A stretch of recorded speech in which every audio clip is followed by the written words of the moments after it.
चलो शुरू करते हैं। क्वेश्चन नंबर 13 देखो, पढ़ो फटाफट।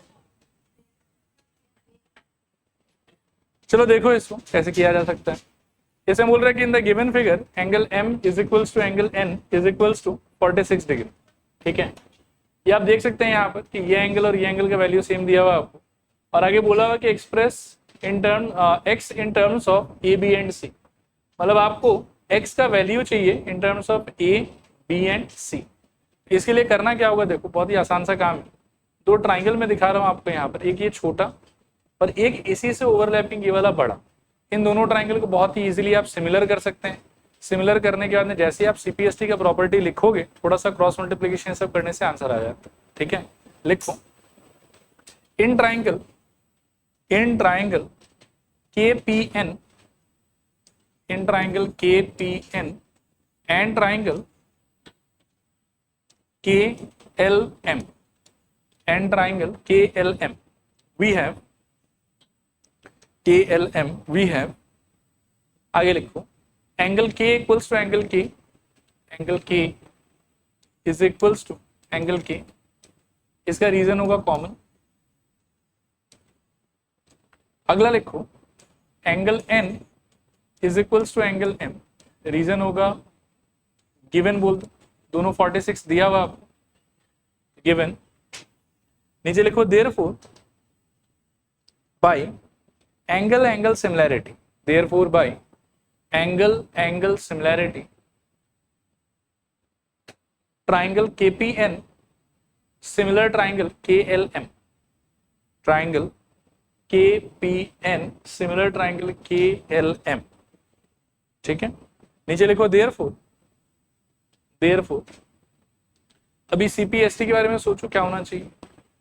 मेरे ख्याल में KP by KL is equals to PN by LM is equals to मेरे ख्याल में KN बाई KM।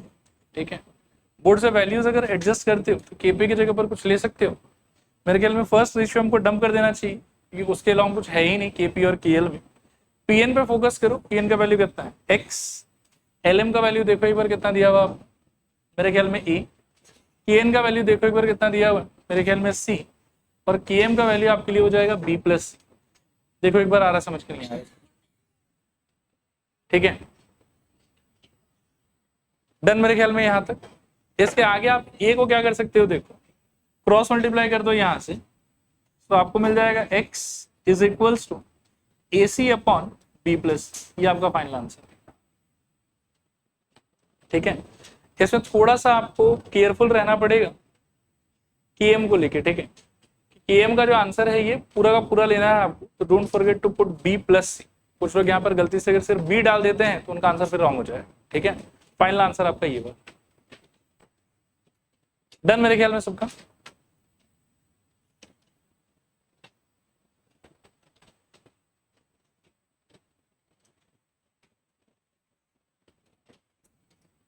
चलो अगला क्वेश्चन देखो एक बार, नंबर 14 पढ़ो एक बार। देखो आपको सिमिलर ट्राइंगल से रिलेटेड एक एक्स्ट्रा रिजल्ट मैंने समझाया था कि अगर कोई दो ट्राइंगल सिमिलर हो तो बेसिक अंडरस्टैंडिंग के हिसाब से पहले ट्राइंगल का 3 एंगल दूसरे ट्राइंगल के 3 एंगल के इक्वल होता है। ये तो पहला अंडरस्टैंडिंग हो गया। नेक्स्ट अंडरस्टैंडिंग है कि पहले ट्राइंगल का और दूसरे ट्राइंगल के सारी साइड्स का रेशियो जो है वो सेम होता है। और फिर आगे हमने ये भी पढ़ा था कि साइड्स का ratio will be equal to ratio of medians, will be equal to ratio of altitudes, will be equal to ratio of angle bisector and will also be equal to ratio of perimeters. ठीक है, एक बार फिर repeat कर देता हूँ। अगर दो triangle similar हो जाए तो पहले ट्राइंगल का तीनों एंगल दूसरे ट्राइंगल के तीनों एंगल से इक्वल होगा, ये पहला रिजल्ट है। फिर पहले ट्राइंगल का और दूसरे ट्राइंगल के साइड्स का रेशियो क्या होगा, इक्वल होगा। साइड्स का रेशियो साथ ही साथ ऑल्टीट्यूड के रेशियो के इक्वल होगा, एंगल बाइसेक्टर के रेशियो के इक्वल होगा, मीडियन के रेशियो के इक्वल होगा, और पेरीमीटर के रेशियो के भी क्या होगा, इक्वल होगा। अब यहाँ पर हमको जो जो इन्फॉर्मेशन दिया गया है, आप एक बार कुछ लिखना मत, बस पहले सुन लो। उन सारे को मैं थोड़ा सा यहाँ पर ऐसे ही प्लॉट कर लेता हूँ ताकि अपन समझ पाए कि दिया हुआ क्या है हम लोग। ठीक है, अब यहाँ देखो, सबसे पहले है हमारे पास में कि देयर आर 2 ट्राइंगल्स जिनका नाम है ABC और DEF। ठीक है, these triangles are similar as well, ये भी हमको पहले से क्वेश्चन में बोला हुआ कि they are similar to each other. फिर आप देखो कुछ इन्फो है हमारे पास में, जैसे ए बी कितना बताया हुआ हमको 4 बताया, तो ए बी को 4 ले लो, डी आपको दिया हुआ है 6, ई एफ आपको दिया हुआ है 9 और एफ डी आपको कितना दिया हुआ है 12 ना। ये ट्राइंगल और वो ट्राइंगल साथ ही साथ और क्या बोला हुआ आपको कि सिमिलर भी है। तो मेरे को ये पता है कि इस ट्राइंगल का रेशियो ऑफ, मतलब इस ट्राइंगल और इस ट्राइंगल का ratio of sides should also be equal to what, ratio of perimeters, क्योंकि दे आर ऑलरेडी सिमिलर। अब साइड्स के नाम पे यहां से अगर मैं ए बी उठाता हूं, मतलब यहां से ए बी, तो यहां से ऑटोमेटिकली मेरे को क्या पिक करना चाहिए, डी। तो मैं कह सकता हूं कि देखो यार, A B upon D E should be equals to, एक सेकेंड, D E should be equals to perimeter of triangle ABC by perimeter of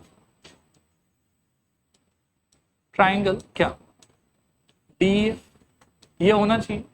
ठीक है, इसका वैल्यू है आपके पास अवेलेबल, कितना है बताओ, 4, डी का वैल्यू कितना है आपके पास में, 6।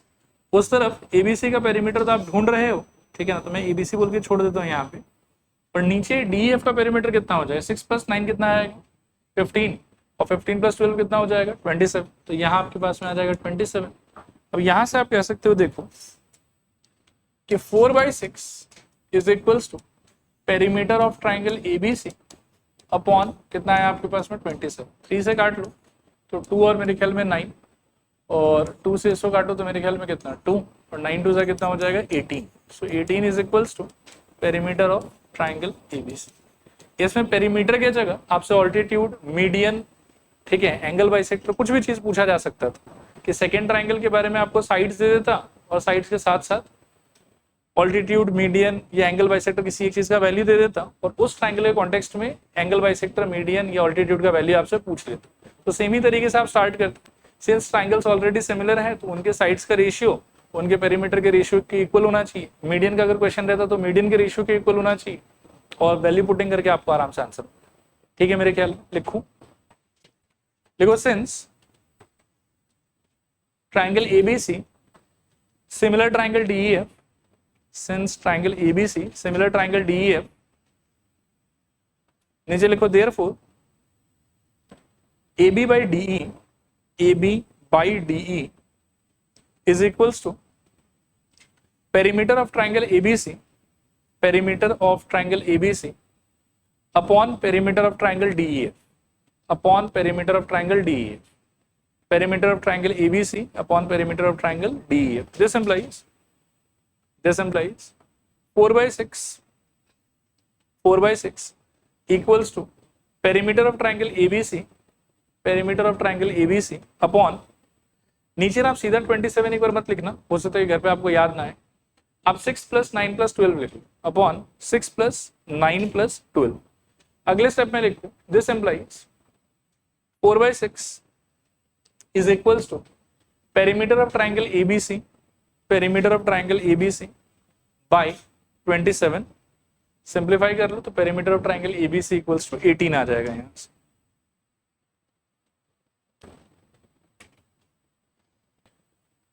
देखो अगला क्वेश्चन देखो, इससे भी चाहो तो 5 स्टार लगा लो, पास में एग्जाम में ये बहुत बार आ रखा है।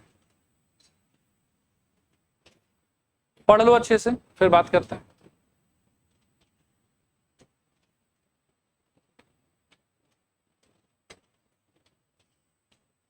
आओ देखते हैं, सुनना ध्यान से। Let ABC be a triangle and D and E be 2 points on side AB such that AD is equals to B। ये आपको पहले से दिया हुआ, ठीक है, कि ये वाला पोर्शन AD और ये वाला पोर्शन B आपस में क्या हो जाएगा, इक्वल हो जाएगा। उसके आगे फाइनली आपको प्रूव करना है कि if DP is parallel to BC, यानी कि ये वाला पोर्शन पैरेलल टू ये वाला portion, and EQ is parallel to AC, यानी कि ये वाला पोर्शन और ये वाला पोर्शन भी पैरेलल बताया हुआ है, then prove that PQ is parallel to AB। Finally prove जो है वो हमको इसको करना है पैरेलल, ये पिंक वाली, ठीक है, वो ऊपर का छोटा लाइन उसके ऑपोजिट वाला लाइन पैरेलल है एक दूसरे से, यहाँ का ये छोटा लाइन और इसके ऑपोजिट वाला भी पैरेलल है एक दूसरे से, और बाकी हमको बोला हुआ है कि AD और B का जो साइज है वो आपस में क्या रहेगा, इक्वल रहेगा। ठीक है, लिखना स्टार्ट करो। पहले लिखो गिवन, गिवन में लिखो ABC is a triangle ABC is a triangle. ABC is a triangle. D and E are points on AB. D and E are points on AB such that AD is equals to BE. Such that AD is equals to BE.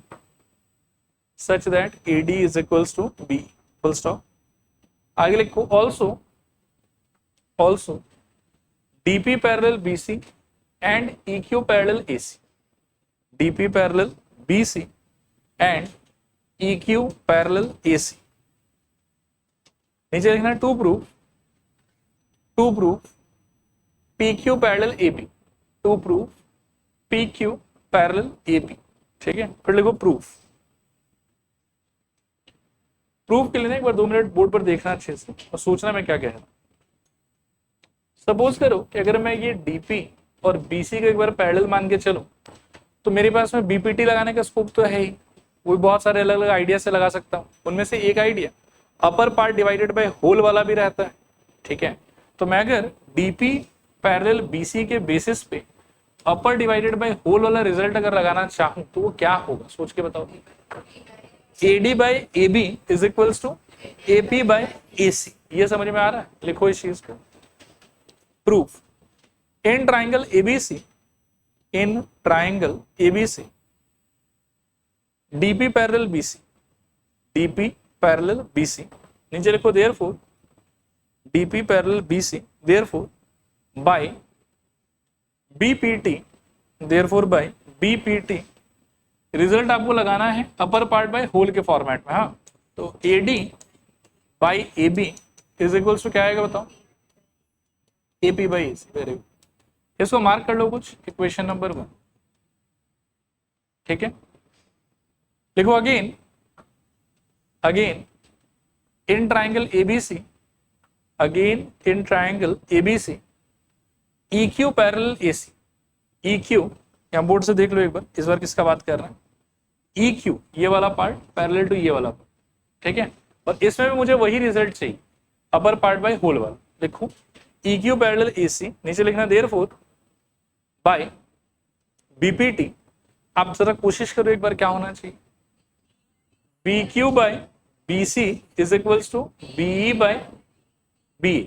ठीक है, but मैं बोलूंगा कि इधर वाले को ना पहले लिखो, आप लिखो, मैं बोल रहा हूं, लिखो BE बाय BA,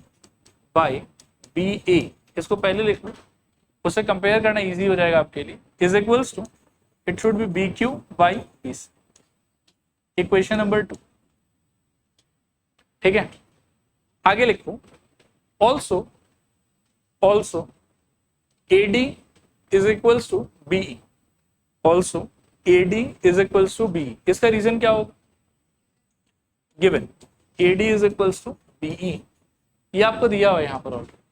ये हो गया आपका इक्वेशन नंबर 3। अब इन तीनों इक्वेशन के एक बार थोड़ा साथ में देखो और देखो कि कुछ कंपैरिजन से कुछ बढ़िया निकल के आ सकता है क्या। इन दोनों को ध्यान से अगर आप देखोगे तो इनिशियली आपको ऐसा फील होगा कि नहीं, इनका LHS अलग अलग है, लेकिन इन दोनों के ऊपर में जब आप ये वाला मसाला भी इम्पोज कर दोगे ना कि AD और BE आपस में इक्वल है ऑलरेडी, तो फिर इसका LHS और इसका LHS आपस में क्या हो जाएगा, इक्वल। और दोनों का यदि LHS इक्वल हो गया है तो दोनों का RHS भी क्या हो जाएगा, इक्वल। देखो ये चीज समझ में आता है कि नहीं है। लिखो from 1, 2 and 3 from 1, 2 and 3 we have, एक बार 2 मिनट के लिए बोर्ड पर देख लो। वैसे इनिशियली इक्वेशन 1 इक्वेशन 2 का LHS वेर नॉट सेम। ठीक है, लेकिन if I impose equation 3 as well तो मेरे को इक्वेशन 1 और इक्वेशन 2 का LHS कैसा दिखेगा, सेम। और यदि LHS सेम है तो मैं क्या क्लेम कर सकता हूं कि RHS भी सेम होना चाहिए। लिखो from 1, 2 and 3 we have AP by AC is equals to BQ by BC। बताना जरा क्या मिला आप लोग को, AP by AC is equals to BQ by BC। अब जरा बोर्ड पर एक बार देख और ध्यान से सोचना मैं क्या कहना चाह रहा हूं। हाँ, AP by AC is equals to BQ by BC ना, ये रहा AP, ये रहा AC, ये रहा BQ और ये रहा BC। तो ये मेरे को ऐसा फील दे रहा है कि 4 टुकड़ा वाला सिचुएशन, ठीक है। टुकड़ा क्रिएट कौन कर रहा है, तो टुकड़ा क्रिएट कर रहा है PQ, ठीक है। और उस टुकड़ा लोग का इस फॉर्मेट में रेशियो इक्वल हो गया, ठीक है। तो अगर टुकड़ा का रेशियो इक्वल हो जाता था तो आपको याद होगा कि जो लाइन टुकड़ा क्रिएट करता था that was parallel to that side of the triangle जिसको वो टच भी नहीं कर रहा। तो यहां पर ये टुकड़ा AP और BQ ये क्रिएट कौन कर रहा है, PQ क्रिएट कर रहा है। तो PQ किससे पैरेलल होना चाहिए, जिसको वो टच भी नहीं कर रहा है, यानी कि AB से पैरेलल होना चाहिए। लिखो hence by CBPT, hence by CBPT, hence by CBPT we have PQ parallel PQ mention कर सकते हो, hence by CBPT in triangle ABC करो, hence by CBPT in triangle ABC, hence by CBPT in triangle ABC लिखो PQ parallel AB, PQ parallel AB।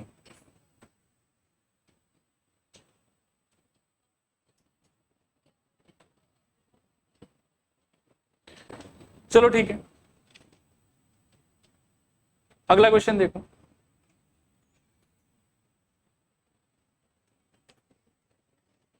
चलो ठीक है, देखो एक बार इस क्वेश्चन में सबसे पहले एक वर्ड है जिसको थोड़ा डिस्कस करना होगा हम लोग, ट्राइसेक्शन, ठीक है। इसको देखना,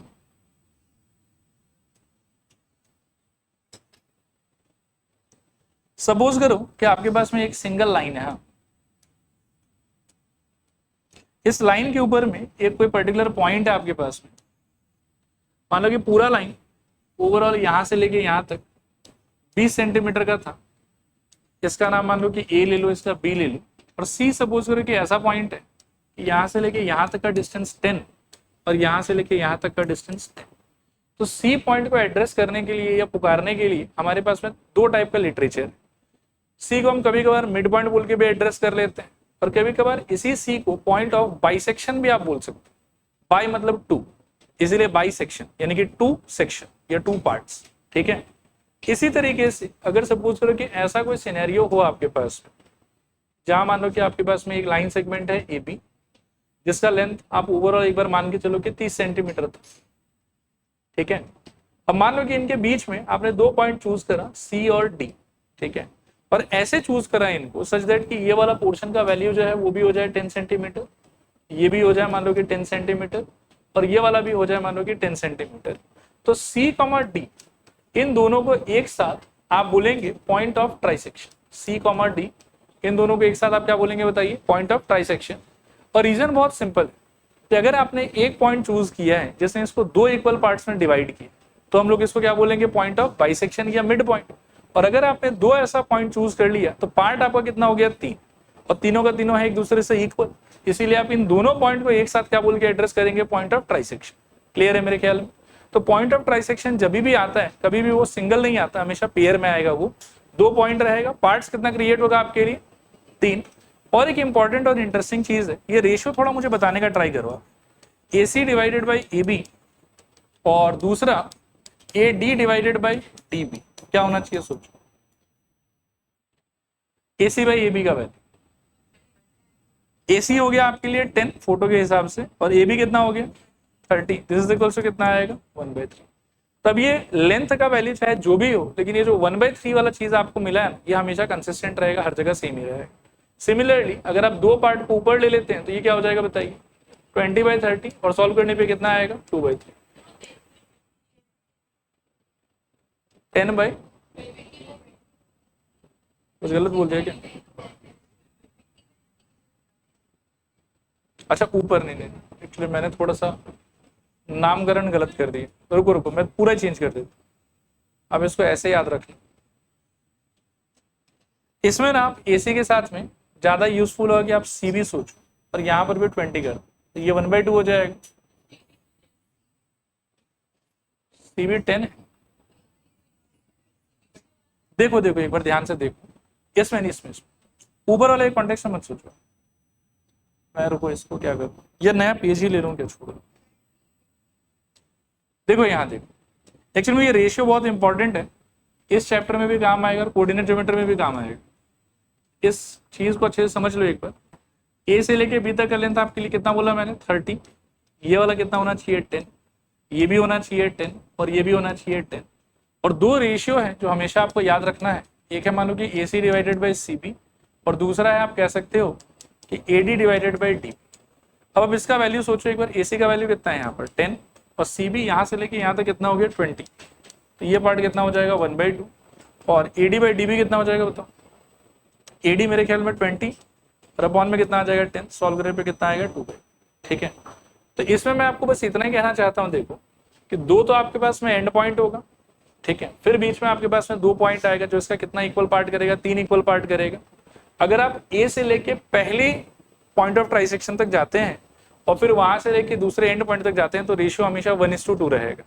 और पहले एंड पॉइंट से अगर आप दूसरे पॉइंट ऑफ ट्राइसेक्शन तक जाते हैं और वहां से फिर आप फर्दर एंड पॉइंट तक जाते हैं तो आपका रेशियो कितना रहेगा 2:1 रहेगा। ये लॉजिक आपको क्लियर होना चाहिए। दो आपके पास में पॉइंट ऑफ ट्राइसेक्शन होगा, एक एंड पॉइंट से पास वाले पॉइंट ऑफ ट्राइसेक्शन पे जाते हो और वहां से एंड पॉइंट पे जाते हो तो 1:2, और इस एंड पॉइंट से दूर वाले पॉइंट ऑफ ट्राइसेक्शन पे जाते हो और वहां से फिर एंड पॉइंट तक जाते हो तो कितना रहेगा आपका रेशियो 2:2। ये चीज आपको याद रखना है, ठीक है। Now come to this question, पढ़ो इसको एक बार, फिर से सोच लो, फिर बात करते हैं इसमें। देखो यहाँ पे क्वेश्चन में बोला हुआ आपको कि एबीसीडी अपने आप में क्वाड्रिलेटरल है, पी क्यू आर एस ये चारों का चारों there point of trisection of sides A B B C C D and D. समस्या लेकिन ये है मेरे पास में कि चाहे मैं ए बी का बात करूं, चाहे बी सी का बात करूं, चाहे सी डी का, चाहे डी ए का, हर लाइन का इंडिविजुअली पॉइंट ऑफ ट्राइसेक्शन होना कितना चाहिए था, 2 होना चाहिए था। लेकिन ये लोग तो एक एक पॉइंट ऑफ ट्राइसेक्शन ही दिया है, तो उस बात को ढंग से समझने के लिए ये लोग इसके आगे भी कुछ बोल रहा है कि P, Q, R and S are the points of trisection, no doubt, of AB, BC, CD and DA respectively. Apart from that, and are adjacent to A and C. And are adjacent to A and C. इसका मतलब ये है देखो कि AB का point of trisection होना कितना चाहिए था, 2 होना चाहिए था। 2 में से लेकिन वो आपको एक का ही नाम बता रहा है, उसका नाम क्या है P, और वो जो P है वो A के भी पास हो सकता था और वो B के भी पास हो सकता था। आया बात समझ? उसके लिए क्वेश्चन में आपको हिंट दे दिया कि नहीं ये ए के एडजेसेंट होना चाहिए, तो मतलब किससे पास होना चाहिए, इसको ए से पास होना चाहिए। Similarly Q is the point of trisection of BC, BC के पास में number of point of trisection कितना होना चाहिए था, 2, लेकिन बोला तो एक का ही नाम है और उसको रखना कहां पे, तो सी के पास रखना है, ऐसा क्वेश्चन में बोल दिया आपको। Again R is the point of trisection of C D, ये भी हमको बता दिया, होना चाहिए था 2, लेकिन नाम तो लिया है सिर्फ एक का ही, रखना कहां पे, सी के बगल में, ये चीज क्वेश्चन में बता दिया हमको। और lastly S is the point of trisection of AD, ये चीज हमको बता दिया पहले से, लेकिन फिर से मेरे हिसाब से तो AD का 2 पॉइंट ऑफ ट्राइसेक्शन होना चाहिए था। S को मैं प्लेस कहाँ पे करूंगा, D के पास कि A के पास, तो अगेन क्वेश्चन में बोला हुआ कि नहीं भाई A के पास रखो उसको। क्लियर मेरे ख्याल में यहाँ तक। अब यहाँ से मेन एक इंपॉर्टेंट अंडरस्टैंडिंग क्या है उस पर पहले डिस्कशन कर लेते, फिर क्वेश्चन सॉल्व करेंगे कि P अगर सच में पॉइंट ऑफ ट्राइसेक्शन है और P का लोकेशन A के ज्यादा पास और B से ज्यादा दूर है तो AP/PB का रेशियो कितना होना चाहिए, 1:2। ये चीज मैंने आपको अभी जस्ट थोड़ी देर पहले समझा। सिमिलरली सी अगर मान लो कि मतलब क्यू जो है वो अगर सी के पास लोकेटेड है और पॉइंट ऑफ ट्राइसेक्शन है तो C Q is to QB का रेशियो कितना होना चाहिए, अगेन 1:2, ठीक है।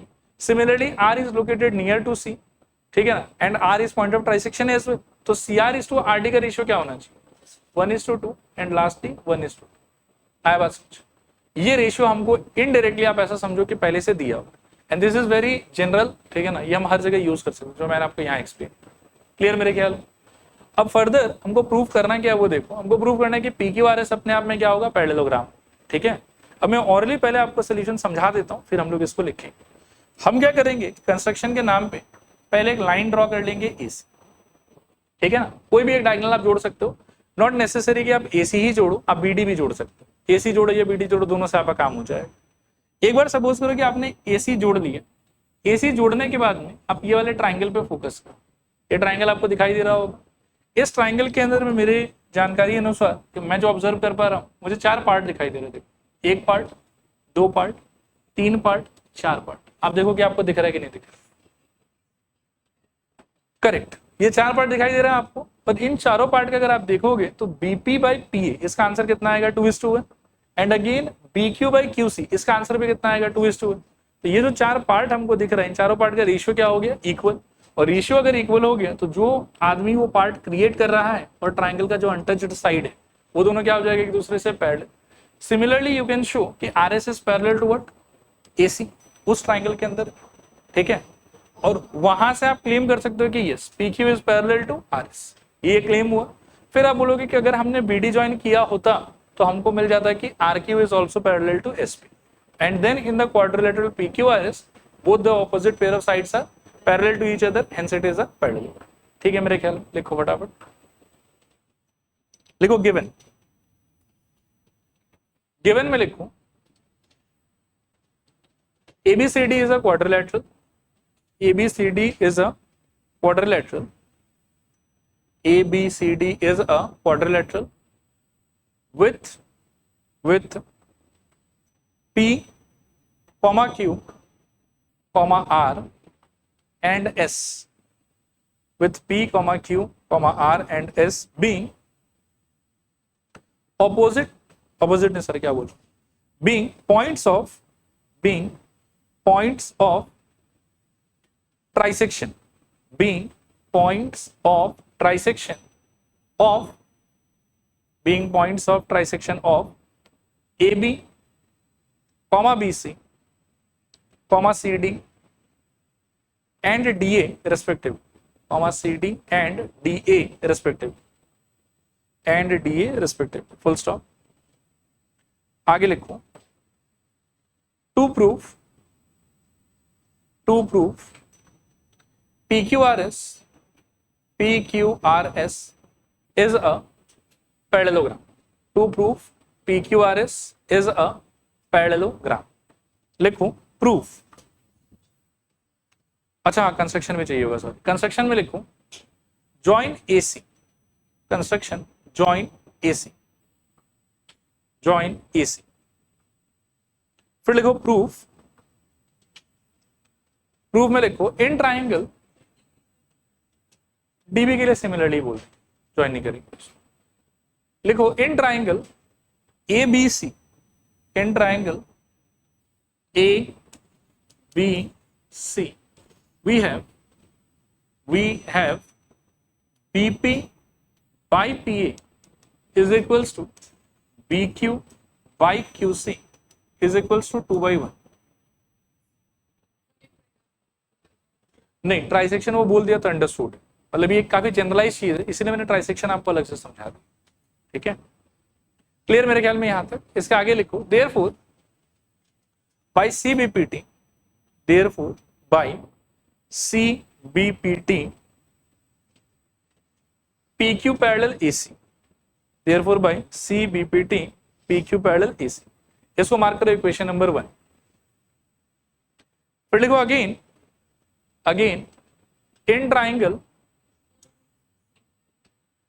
इसको बोल दो उसके अंदर BD वाले के लिए सिमिलरली क्लेम करो, ठीक है। आगे लिखो इन ट्राइंगल ADC, अप्लाई कर सकते हो सिमिलरली इसमें भी, ठीक है। इन ट्राइंगल ADC लिखो DS by SA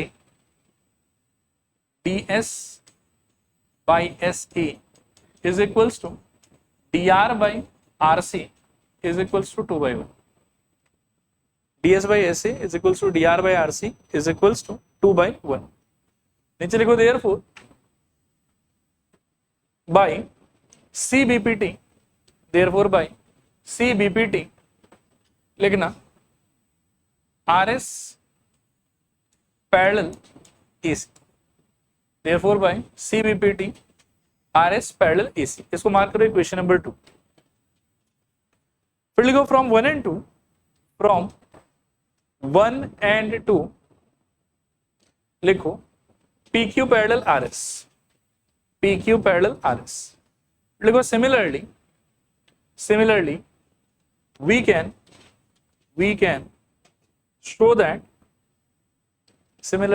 can show that, लिखो PS parallel RQ, similarly we can show that PS parallel RQ, नीचे लिखो hence PS parallel RQ, ठीक है।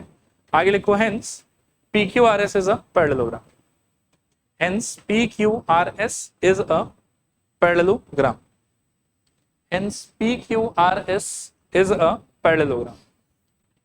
डन मेरे ख्याल। इसको देखो एक,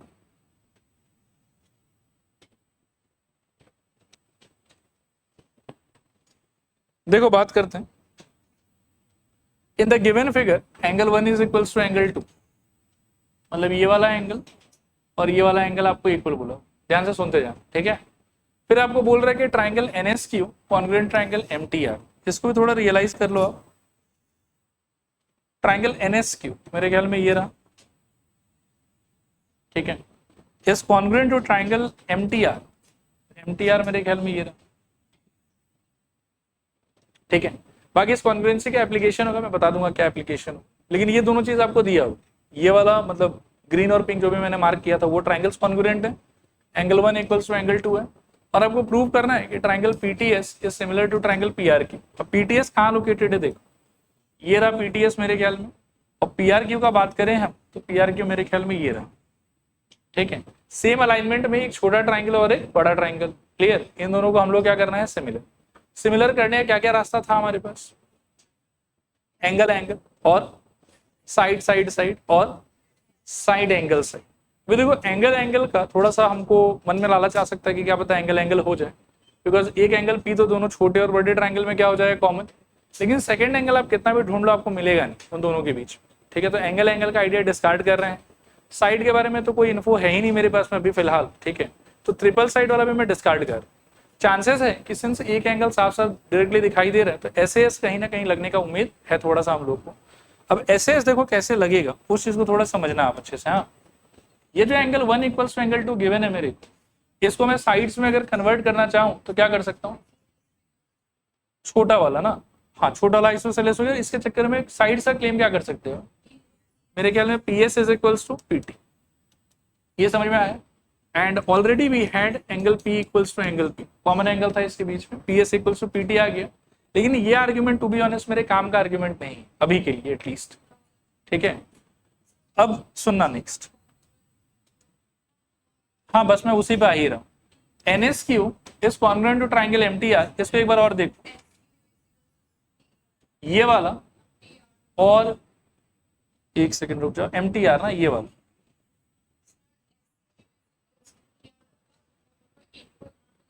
नहीं हमको उस रास्ते नहीं जाना है, और एक सिंपल रास्ता मैं बता रहा हूं, देखो ध्यान से सुनना कि NSQ और MTR यदि सच में कॉन्ग्रुएंट है, पहले आप ट्राइंगल्स को देख लो, हाँ फिर से एक बार, ये रहा MTR और ये रहा NSQ।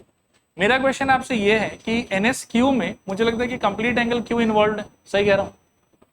If I talk about triangle NSQ तो डोंट यू थिंक कि पूरा एंगल Q यूज होगा उसमें, क्या बोलते, ये NSQ है ना आपका, तो पूरा Q यूज हो रहा है। और अगर आप ट्राइंगल MTR पे स्विच करते हो तो यू विल फाइंड कि पूरा एंगल R यूज हो रहा है, ठीक है। And if they are really congruent तो आई कैन क्लेम कि angle Q is equals to क्या हो जाएगा, एंगल R, और angle Q equals to angle R अगर हो गए तो आप समझिए कि ये एंगल Q और ये एंगल R है, तो उसके चक्कर में अगेन जो बड़ा ट्राइंगल है हमारे पास में, वो बड़ा ट्राइंगल भी क्या हो जाएगा बताओ, इन दोनों एंगल के इक्वल होने से ये बड़ा ट्राइंगल भी क्या हो जाएगा, आइसोसेलेस। उसके चक्कर में हमको मिल जाएगा PQ is equals to PR, ये चीज समझ में आता है। अगर ये एंगल Q और एंगल R एक दूसरे से इक्वल हो गया तो उन दोनों एंगल के ऑपोजिट सिचुएटेड जो भी साइड है वो भी आपस में क्या रहेगा, इक्वल। हालांकि वो रिजल्ट भी डायरेक्टली मेरे काम का रिजल्ट नहीं है, बट दोनों को मिला के कुछ कर सकते हैं। नेक्स्ट हमको मिला है, देखो क्या, पहले ये वाला मिला since angle 1 was equals to angle 2, next हमको मिल रहा है कि angle Q is equals to angle R, यहां से हम कह सकते हैं कि PQ will be equals to PR, ये समझ में आ रहा है। और इसको अगर मैं मन में सोचूं कि इक्वेशन 1 है और ये वाला इक्वेशन 2 है, तो 1 डिवाइडेड बाई 2 क्या देगा आप, PS by PQ is equals to PT by PR, सही कह रहा हूं सर। अब आप ये वाला रिजल्ट और ये वाला रिजल्ट साथ में सोचो तो यू विल फाइंड कि बीच वाला एंगल इक्वल हो गया दोनों ट्राइंगल में, और इस एंगल को कंटेन करने वाला जो साइड्स है छोटे वाले में और बड़े वाले में, उनका रेशियो क्या हो गया, इक्वल। तो बहुत ही आराम से हम क्या अप्लाई कर सकते हैं, SS, और ऐसे ऐसे ये दोनों क्या हो जाएगा, सिमिलर। क्लियर मेरे ख्याल। बाकी एक घटिया काम और भी किया जा सकता है कि जैसे ये मिल गया आपको, तो इसके बाद में आप बोलो कि अब हम CBPT लगाएं, थोड़ा सोचो, मतलब उस रास्ते से भी जाया जा सकता है। आपको मिल गया है कि PS by PQ is equals to PT by PR, तब आप बोल सकते हो कि okay by CBPT ST is parallel to what, QR, और वहां से आप बोल सकते हो कि एक तो एंगल पी कॉमन हो गया और दूसरा ये एंगल और ये एंगल क्या हो जाएगा, करेस्पॉन्डिंग एंगल। तो एंगल एंगल सिमिलरिटी से दोनों ट्रायंगल क्या हो जाएगा, दोनों रास्ते जा सकते हैं, बट एंगल एंगल में थोड़ा और लिखना हो तो बेटर है कि हम ऐसे ऐसे ही काम चला दें। ठीक है, लिखूं, सबसे पहले लिखूं given angle 1 equals to angle 2, angle 1 is equals to angle 2, और उसके नीचे triangle NSQ, triangle NSQ is equals to triangle MTR, triangle NSQ is congruent to, not equal, sorry, congruent to triangle MTR। नीचे लिखना to proof triangle PTS, triangle PTS similar triangle PRQ, triangle PTS similar triangle PRQ। उसके नीचे लिखो proof में लिखो since angle 1 equals to angle 2, since angle 1 is equals to angle 2, नीचे लिखो therefore PS equals to PT, therefore PS equals to PT। इसको mark कर लो इक्वेशन 1। नीचे लिखो again PS equals to PT, लिखो again triangle NSQ, triangle NSQ congruent triangle MTR, congruent triangle MTR। नीचे लिखो therefore by CPCT, therefore by CPCT लिखना angle Q equals to angle R, angle Q is equals to angle R। नीचे लिखो therefore PQ is equals to PR, PQ is equals to PR। इसको mark कर लो equation number 2। फिर लिखो 1 divided by 2, 1 divided by 2 implies PS by PQ is equals to PT by PR। Equation 1 divided by equation 2 implies PS by PQ is equals to PT by PR, PS by PQ is equals to PT by PR। Done यहां तक। इसके आगे लिखो now in triangle PTS, in triangle PTS and triangle PRQ, and triangle PRQ we have लिखो angle P equals to angle P, reason देना common, ठीक है, और उसके नीचे लिखो PS by PQ, PS by PQ is equals to PT by PR, is equals to PT by PR। इसका reason दे देना शोन, अभी जस्ट ऊपर दिखा है। नीचे लिखो therefore bye SAS triangle PTS similar triangle PRQ, triangle PTS similar triangle PRQ। ठीक है, एक और क्वेश्चन करेंगे फुल। चलो इसको देखो फटाफट, पढ़ो, बहुत ही आसान क्वेश्चन है, अगर खुद से क्रैक कर दिए तो अच्छा लगेगा आप लोग।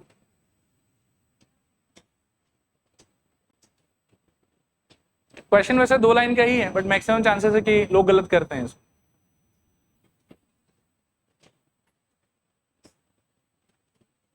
करें, मेरे ख्याल में ज्यादा कुछ खास करना है नहीं, ऑलरेडी इन दोनों ट्रायंगल क्या बोला हुआ है, सिमिलर। अब प्रॉब्लम बस ये है कि आपको फोटो देख के बायस नहीं होना। फोटो देख के आपको ऐसा लगेगा कि यदि सच्ची में ये लोग सिमिलर हैं तो आपको लगेगा कि इसको इससे डिवाइड कर देते हैं, इसको इससे डिवाइड कर देते हैं, और बचे हुए साइड्स का भी रेशियो ले लेते हैं, लेकिन फिर आपका आंसर रॉन्ग हो जाएगा। क्योंकि प्रॉब्लम ये है कि किसको किससे डिवाइड करोगे ये आपको फोटो देख के कभी डिसाइड नहीं करना चाहिए, ये आपको डिसाइड करना चाहिए हमेशा सिंबॉलिक फॉर्म से, कि सिंबॉलिक फॉर्म में किसको कैसे सिमिलर बोला हुआ है, और उसके हिसाब से अगर आप सिमिलरिटी का डिसाइड करते हो तो मेरे ख्याल में ऐसा कुछ मिलेगा आपको, AB by DE is equals to BC by EF is equals to AC by DF, ये आपको मिल जाएगा यहाँ से। और बाकी फिर जिसका जो वैल्यू अकॉर्डिंगली रिप्लेस कर दो आप। तो AB के जगह पर आप क्या रिप्लेस करोगे बताओ, 2x माइनस 1। DE के जगह पर क्या है, कहने का मतलब हुआ कि 2x माइनस 1 का पार्टनर DE है ना 18, ये बनेगा। और यहीं पे लोग से गलती हो जाती है कि वो 18 की जगह जो है वो 6x को लिख देते हैं। फिर BC का आंसर क्या है फोटो के अंदर, 2x प्लस 2 अपॉन में EF का आंसर मेरे ख्याल में 3x प्लस 9 और AC का आंसर 3x और DF का आंसर मेरे ख्याल में 6x। ठीक है, अब इन तीन में से किसी भी दो रेशियो को आप कंपेयर कर दो, x मिल जाएगा आप। मेरे को ये दोनों ठीक लग रहा है, x काट दो, 3 का 1 और ये कितना हो जाएगा 2। So ultimately I have twice x plus 2 upon thrice x plus 9 is equals to half. Cross multiply करूंगा तो 4x plus 4 is equals to 3x plus 9, 4 को वहां और 3x को यहाँ, तो मेरे ख्याल में x इक्वल्स टू आ जाएगा 5। ये आंसर है, x इक्वल्स टू 5। ठीक है, कर लो कॉपी। और आज के लिए इतना ही। यह अब एक सेकंड रुक जाए, एक बात और बोलना पड़ेगा।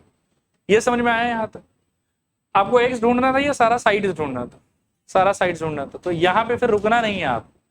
इसका वैल्यू कितना हो जाएगा 10 माइनस 1 9, इसका वैल्यू कितना हो जाएगा 10 प्लस 2 12, इसका वैल्यू कितना हो जाएगा 3 इंटू 5 15, इसके अंदर में 6 इंटू 5 30, इसके अंदर में 15 प्लस 9 24 और इसके अंदर में 80।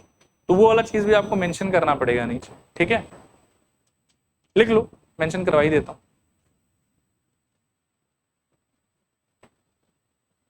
ये कर लोगे खुद से मेंशन वाला काम, आप कर लोगे ना? ठीक है, ठीक है, चलो फिर तब आज के लिए इतना ही।